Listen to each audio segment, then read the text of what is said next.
watch? That was a tough game. I don't think, why would it be hard to watch? I thought it was an incredible college basketball game, and it really was too. All the way up until someone threw something out of the stands. That wasn't right because it was a really, really good game up until that point. But both of these teams battled. My guys, I mean, how about a group of young people that have been through so many losses where everybody around them think they're going to shut it down, and all they do is continue to come back. In this day and age where young people have such an entitlement issue, they continue to battle back. And they made it an incredible game. This is a very difficult place to play, and I thought they battled extremely well. So it was a tough game, but yet it was a growing game for us. You got a couple guys back from injuries, and you seemed really solid. Then you had Josh Scott missing on the other side. This seemed ripe for a picking. Well, it did. We didn't have Charles Callis in there. Josh Hawkinson's been out for a few days. He came back.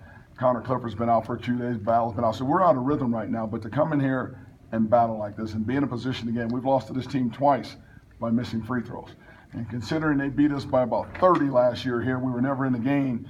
We beat them in overtime in our place and then lose to them twice this year by missing free throws. I'd say we got a lot done in less than a 2-year period in terms of catching teams in this conference. We just don't know how to close yet, and that's something we're still learning how to do. Without Charles and despite some early turnovers, Nye sure found a lot of ways to contribute. I thought it was the best point guard play that I've had in my program since I've been here. Now, and that's nothing away from Mike because he's had some great games, but in terms of the point guard leadership, was tremendous on the floor. He got the ball to the right people. He kept us in offense. We may have found out how to play tonight with this group. Not so fast. Maybe defend and walk it down the floor and just pound it inside. And I thought Knight was great, especially his layup and his big three late in the game. For a guy that doesn't give a lot of points, he was fabulous in the game. The three-pointer by King to end the first overtime. How tough is that for a team to come back from? It's extremely tough. You know, we get a foul on one play. They drive to put them on the line. They miss one. They're down 2. We should have fouled them again and put them on the line again. That's on us as a staff because we talked about that. Everybody thought Q was going to make the free throw and put us up 4 and talked about not fouling. But yet Josh was all over the top of that shot. 6'10" guy hanging on you. You're fading out of bounds. My hat's off to him. Heck of a shot. What did you tell the team going into the second overtime after that? I told them in life, and we really literally have had a lot of these discussions, nobody gives you anything, that it's the more they can fight through this, the more they're growing as a basketball team. More importantly, they're growing as men. Just the adversity of a basketball season like this and continue to fight, it's just a little, what I call just a microcosm of what their lives are going to be like. So when we keep all this in perspective, I'm proud of those guys because they have battled their tails off for me and will continue to do that.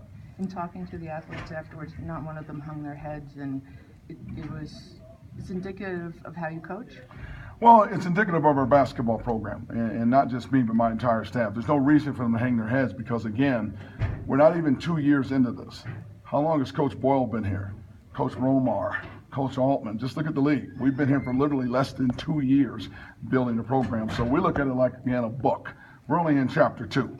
Wait till you get down here at another chapter 7 or 8, and then look back at chapter 2 and say, boy, they struggle, but they sure have grown up now. That's how we look at it. We've been down this road before, so we'll get them there. Just to clarify, there was no determination to foul in that first overtime. There was a determination because when they drove the bucket, we did foul. We had talked about fouling when they needed the 3, we talked about fouling. Then when we gave them an opportunity, the right guy in the ball screen, foul up, and we got the foul anyhow on the drive to the basket. Coach, what was thrown on the floor? It looked like a golf ball to me. Where it whizzed by me, just nicked the corner of my head here. So they tell me they got the young man. Yes. Oh. Okay. Thank you. Thank you.